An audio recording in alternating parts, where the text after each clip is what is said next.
एक ओंकार सतनाम करता पुरख निर्भव निर्वैर अकाल मूर्ति अजूनी सैभम गुरु प्रसादी।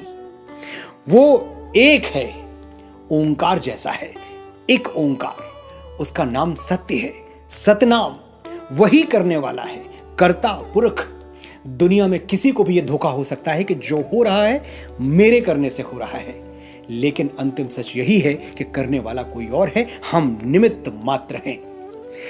ना उसको किसी से भय है ना किसी से बैर, निर्भव निर्वैर।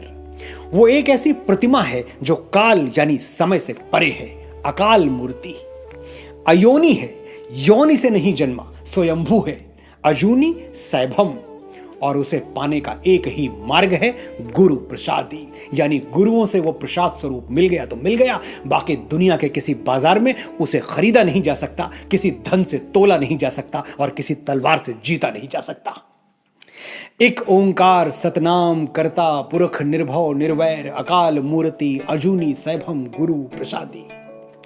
परमात्मा की ऐसी वन लाइन डेफिनेशन शायद ही कहीं और सुनने को मिले जैसी नानक ने सुना दी।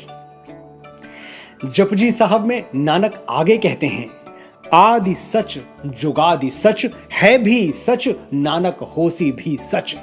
वही एक सच है, बाकी कुछ भी नहीं। वो पहला सच है, आदि सच। वो हर युग में सच है, जुगादि सच। वो सदा सत्य है, शाश्वत सत्य है भी सच, नानक होसी भी सच। नानक ने इतनी बार परमात्मा को सच क्यों कहा? इसका दार्शनिक उत्तर मैं नहीं देना चाहता, निजी व्यक्तिगत अनुभव से निकला हुआ उत्तर देता हूं। हमारे भीतर और बाहर समय के साथ सब कुछ बदल जाता है। कल हम जो पाना चाहते थे वो कुछ और था, आज कुछ और पाना चाहते हैं।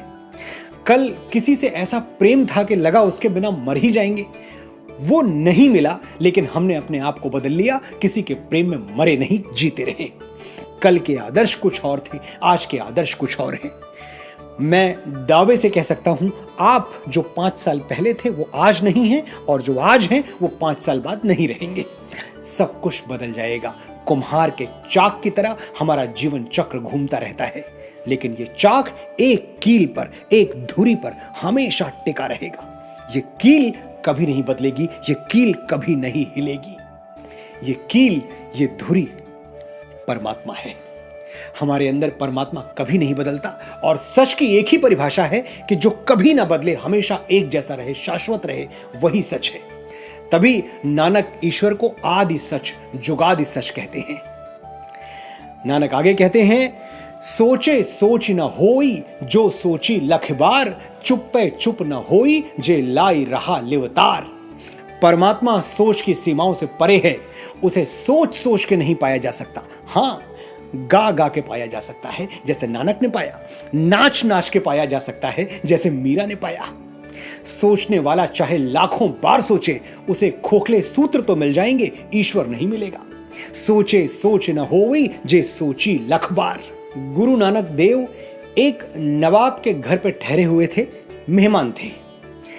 एक दिन नवाब साहब को अजब सी धुन सवार हो गई।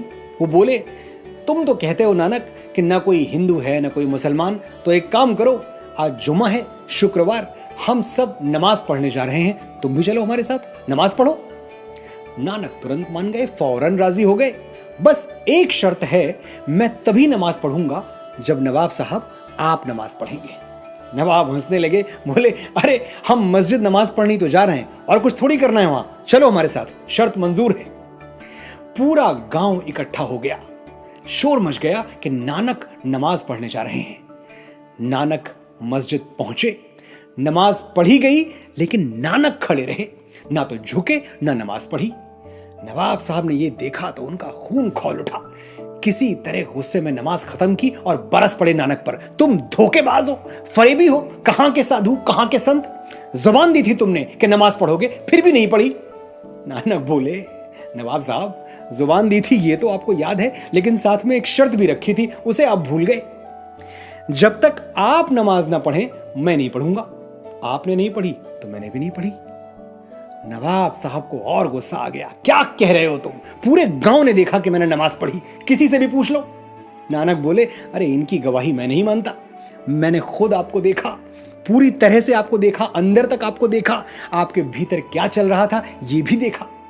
आप नवाब साहब काबुल में घोड़े खरीद रहे थे, कहां की नमाज और कैसी नमाज। नवाब साहब चौंक गए, बात तो एकदम सही थी। उनका सबसे प्रिय घोड़ा मर चुका था कुछ दिनों पहले। बड़ी शान थी उस घोड़े के होने से, बस यही सोच रहे थे कि कब काबुल जाएं और कोई अच्छी नस्ल का घोड़ा खरीद कर ले आएं। नमाज में तो ध्यान था ही नहीं। नानक जपजी साहब में यही कह रहे हैं कि जब तक सोच विचार करते रहोगे ईश्वर नहीं मिलेगा। सोचे सोच न होई, जे सोचे लख बार। कभी रात में नींद ना आए तो नींद के बारे में सोचने की कोशिश कीजिए, नींद और दूर भाग जाएगी। यही ईश्वर के साथ भी होता है। नो माइंड वाली स्टेज पर जो पहुंचा उसी को ईश्वर मिला। चुप्पे चुप न होई, जे लाई रहा लिवतार। बाहर चुप भी हो गए, शांत भी हो गए, तो अंदर का कोलाहल, शोर शराबा, अशांति, इसे कैसे रोकेंगे? वो तो तब तक नहीं रुकेगा, शांति तब तक नहीं मिलेगी जब तक ईर्ष्या, द्वेष, लालच के भाव से मुक्त ना हो जाएं। भूखिया भूख न उतरी, जे बन्ना पुरिया भार। पुरिया भार यानी कि दुनिया भर की सारी पूरियां भी कोई खा ले तो जो भूखा है उसकी भूख नहीं मर सकती।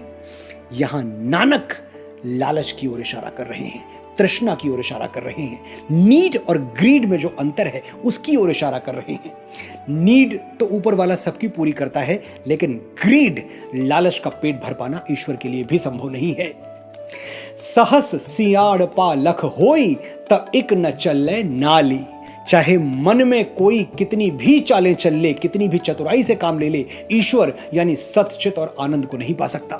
वो तो भोलेपन से ही मिलेगा, निष्पाप मन से, निश्चल हृदय से, एक बच्चे जैसी मासूमियत से ही मिलेगा। किव सचियारा होइए, किव कूड़े तुट पाली। अपनी पूर्णता को कैसे पाएं, अपने मालिक के आगे सच्चे और अच्छे कैसे बने, इस प्रश्न का उत्तर इस विश्वास में है कि हुक्म रजाई चलना नानक लिखिया नाली। यानी जो उसने लिख दिया है वही होगा, उसे बदलने का कोई उपाय नहीं है। अपने अहंकार के सिंहासन से नीचे उतरो, स्वीकार करना सीखो, सच्चा सुख मिलने का यही और एकमात्र यही रास्ता है। ये था जपजी साहब, जैसा मैंने समझा, जैसा मैंने पढ़ा।